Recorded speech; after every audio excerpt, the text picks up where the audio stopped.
The P641HK is a 14-inch gaming laptop from Metabox. We'll take a look at what the laptop has to offer as well as how it performs through a series of gaming benchmarks to help you decide if it's a laptop you should consider.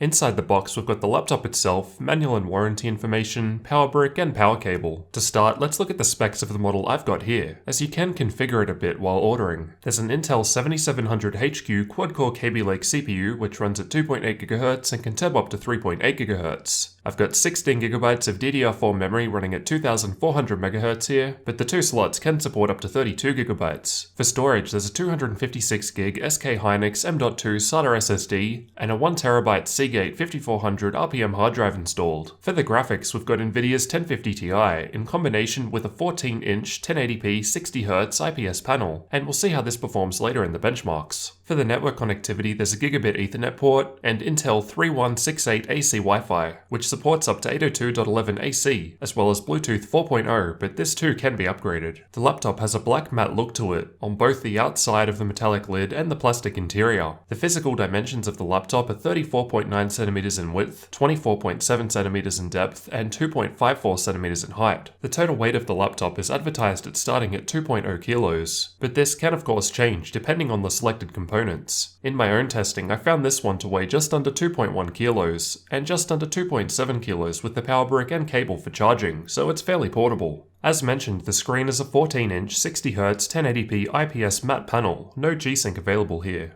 I've also measured the colours produced by the screen using the Spider 5 Pro, and my results return 98% of sRGB, 71% of NTSC, and 76% of Adobe RGB, so in terms of colour reproduction it seems decent. I've performed my usual backlight bleed test on the display, which involves having the laptop show a completely black screen in a dark room to help emphasise any bleeding around the edges. I then take a long exposure photo with my camera to help display any bleed, so basically this is a worst case scenario test. To be honest, I could notice some bleed in a normally lit room, so the worst case scenario test wasn't really needed. Unfortunately, it's pretty bad in the unit I've got here, although this will of course vary from laptop to laptop. I think I was just unlucky here. I've asked Metabox what their policy is regarding backlight bleed, and they said that if you've got out of the ordinary bleed, you can contact them for support. If it's really bad, I suspect they'd be able to replace it, but again, this does seem like bad luck, as the 10 other laptops I've tested were all fine. While moving the display, there was only a little bit of flex. Overall, it was pretty sturdy, owing to the hinges that were placed on the left and right corners. And you could open the laptop with one finger no problems, demonstrating a fairly even weight distribution. Above the display is a full HD camera capable of 1080p video.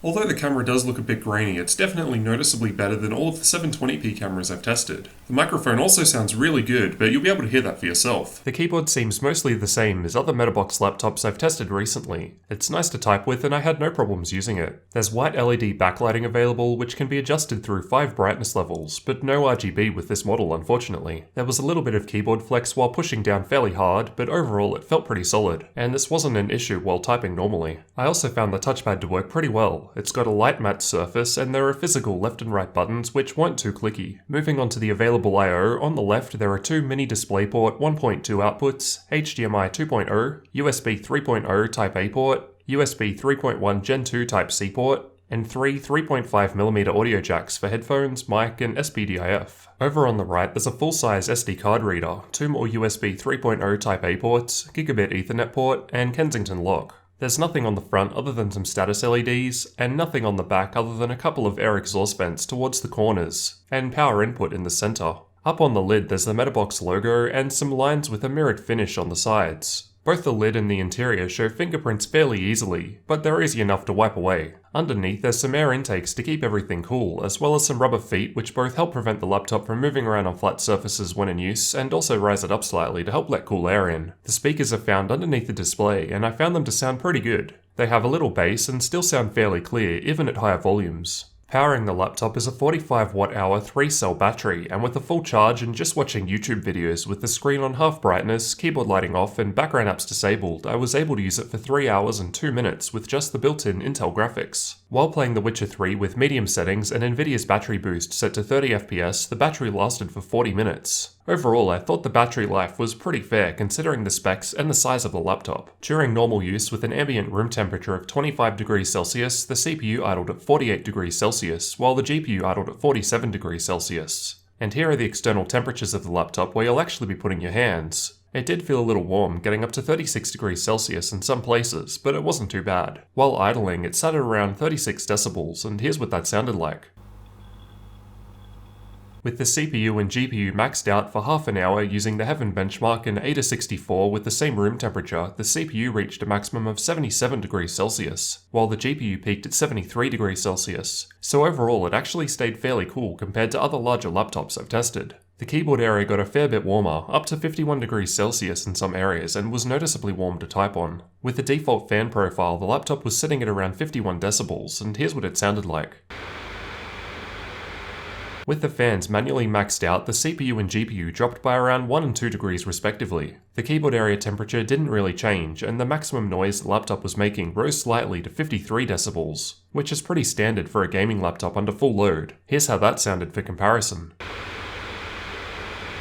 Overall, the temperatures were pretty good, likely due to the 1050 Ti, which doesn't get as hot as more powerful graphics options. Although I didn't expect the cooling to perform so well considering the 14-inch form factor. It held up quite well and no thermal throttling was observed, and I also didn't notice any coil whine while testing. Finally, let's take a look at some benchmarks. We'll first cover some real-world gaming benchmarks, followed by tests with various benchmarking tools. All tests were run at the 1080p resolution with all Windows and Nvidia updates to date applied. I've tested Overwatch for 5 minutes at each setting level, just playing with the bots. Even at max settings, we're able to average over 60 FPS, and the 1% lows weren't too bad. It was a smooth experience while playing, even during intense fights. Dota 2 isn't too demanding, and I'm testing with a fairly intensive replay, and we're not seeing too much of a difference between the different setting levels. It's definitely very playable. PlayerUnknown's Battlegrounds was tested with the latest 1.0 version using the replay feature. We're not really getting great results in my testing, with very low settings required in order to average above 60 FPS. Although, as usual, take these results with a grain of salt, as the performance can vary quite a lot based on what's going on in-game. Shadow of War with the built-in benchmark required medium or lower settings to average 60 FPS. Battlefield 1 felt nice and smooth regardless of the setting level used, as shown by the fairly even 1% lows, which aren't too low. Even ultra settings aren't too far below 60 FPS. The Witcher 3 averaged a fair bit lower on ultra settings compared to the others here, and it felt a bit stuttery while playing, as shown by the much lower 1% lows. It was a lot better at the other setting levels. Watch Dogs 2 is a fairly resource-intensive game, and from my experience, you don't really need a high frame rate to enjoy it. I found it to run well on high or lower settings. Rise of the Tomb Raider is running alright with above 60 FPS averages at medium or lower settings with the built-in benchmark. Ghost Recon is another fairly resource-intensive game, and probably not something I'd be looking to play on a 1050 Ti.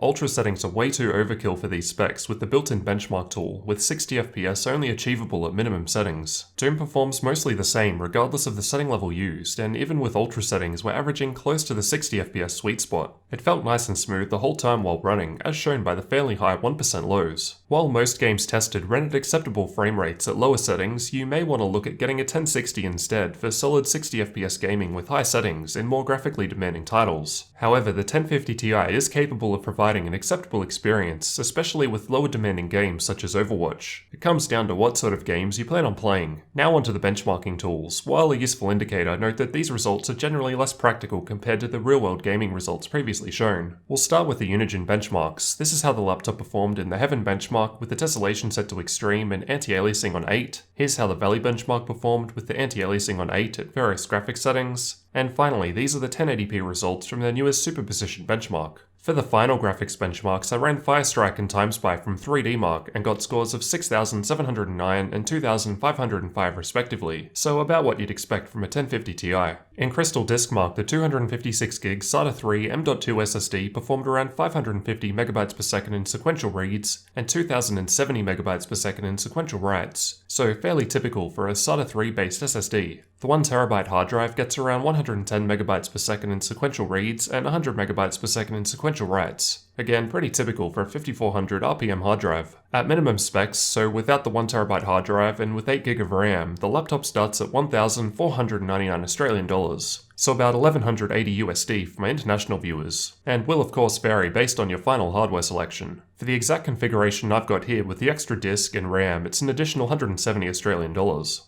So what did you guys think of the P641HK gaming laptop from Metabox? Overall, I think it's pretty nice. It's got decent specs for the 14-inch form factor, making it a fairly portable gaming laptop with fair battery life considering the size for a fair price. It's been over a year since I tested a 14-inch laptop, and this is definitely a nice improvement, and a good in-between option from the usual 13 and 15-inch options, although it was a bit unfortunate about the backlight bleed I had in this unit. Let me know what you guys thought down in the comments, or simply leave a like on the video to let me know what you thought. Thanks for watching, and don't forget to subscribe for future tech videos like this one.